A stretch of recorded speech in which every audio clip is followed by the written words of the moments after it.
How to delete a project in Framer. Hey everyone, welcome back to the channel.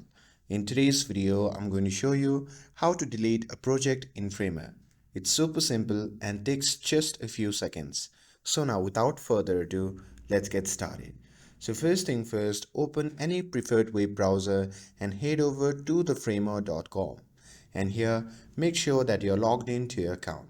And once you see the interface like this, you'll see all your projects listed below. So scroll through and find the project that you want to delete. And once you have found it, just hover your mouse over the project thumbnail and you will see a few icons appearing at the bottom corner of that thumbnail.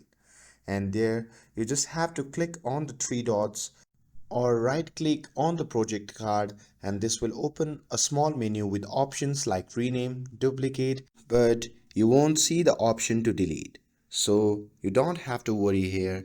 From the pop-up menu you can just click on archive, and once you do that a pop-up menu will appear. From that menu simply click on archive project, and once you have archived the project simply click on the archive options from the left sidebar. And once you are on the archive section, there you can see the option to delete under the thumbnail. So simply click on that, and after that on the pop-up menu simply click on delete project, and that's it. Now your project is deleted from Framer. With this, if you found this video helpful, then don't forget to like, share and subscribe to get updated for more videos. Thanks for watching, and I'll see you in the next video.